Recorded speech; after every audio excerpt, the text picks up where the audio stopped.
បាទគ្រប់នឹងជំរាបសួរពុកម៉ែបងប្អូនជាទីគោរពនិងជាទីមេត្រីនៅពេលនេះគឺយើងមានព័ត៌មានមួយដែលក្តៅខ្លាំងដែរបងប្អូនដោយអ្នកនាងធីសវណ្ណថាដែលជាអតីតអភិបាលរងក្រុងអរិយក្សត្រត្រូវបានសមត្ថកិច្ចឃាត់ខ្លួនហើយបន្ទាប់ពីធ្វើការបង្ហោះព័ត៌មានពាក់ព័ន្ធទៅនឹងចំនួនព្រំដែនកម្ពុជាថៃផ្សេងៗដូច្នេះបងប្អូនទៅលម្អិតជាមួយនឹងខ្ញុំបាទពិសិដ្ឋទាំងអស់គ្នា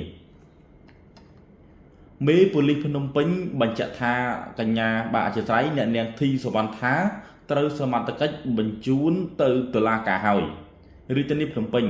អ្នកនាងធីសវណ្ណថាអតីតអភិបាលរងក្រុងអរិយក្សត្រត្រូវបានកម្លាំងសមត្ថកិច្ចចាប់ខ្លួនបញ្ជូនទៅតុលាការហើយបន្ទាប់ពីអ្នកនាងយកបណ្ដាញសង្គមធ្វើជាប្រព័ន្ធផ្សព្វផ្សាយព័ត៌មានដោយគ្មានការអនុញ្ញាតដោយច្បាប់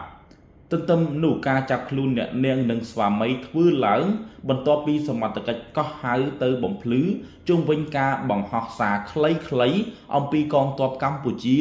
ឈរជើងនៅតាមព្រំដែនដែលកំពុងរងការឈ្លានពានពីយោធាថៃនៅលើបណ្ដាញសង្គម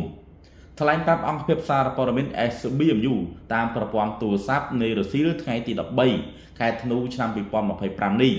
លោកឧត្តមសេនីយ៍ឯកជូនរិនស្នងការនៃស្នងការដ្ឋាននគរបាលរាជធានីភ្នំពេញបានឲ្យដឹងថាអ្នកនាងធីសវណ្ណថាពិតជាត្រូវបានកម្លាំងសមត្ថកិច្ចជំនាញបញ្ជូនទៅតុលាការរាជធានីភ្នំពេញហើយប៉ុន្តែចំពោះបទចោទយ៉ាងណានោះលោកមិនអាចបញ្ជាក់បានទេព្រោះនេះជាសិទ្ធិសម្រេចរបស់អាយកាអមសាលាដំបងរាជធានីភ្នំពេញ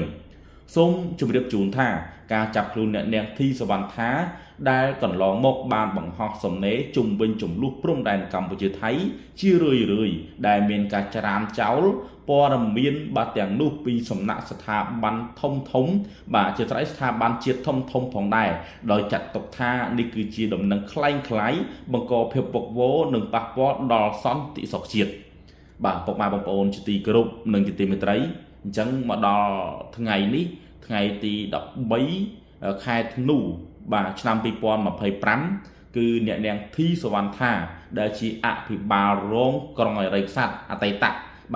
អភិបាលរងក្រុងអរិយក្សត្រគឺត្រូវបានសមត្ថកិច្ចជាប់បាត់ចាប់ខ្លួនហើយបាទបងប្អូនស្គាល់ហើយអ្នកនាងធីសវណ្ណថាគឺគាត់ចែករំលែកនៅព័ត៌មានផ្សេងនៅតាមបន្ទាត់ព្រំដែនកម្ពុជាថៃហើយស្ថាប័នជាតិធំបានទាត់ចោលក៏ដូចជាច្រានចោលពាក់ព័ន្ធទៅនឹងការផ្សាយរបស់អ្នកនាងធីសវណ្ណថាដោយសារតែព័ត៌មាននេះគឺផ្សាយទៅមិនពិតប្រាកដក៏ដូចជាបង្កភាពពុកវរដល់ពលរដ្ឋនិងប្រទេសជាតិអីចឹងទៅដូច្នេះបាទតុលាការក៏ហៅអ្នកនាងធីសវណ្ណថាទៅបំភ្លឺហើយមកដល់ថ្ងៃទី13នេះគឺត្រូវបានបញ្ជូនទៅ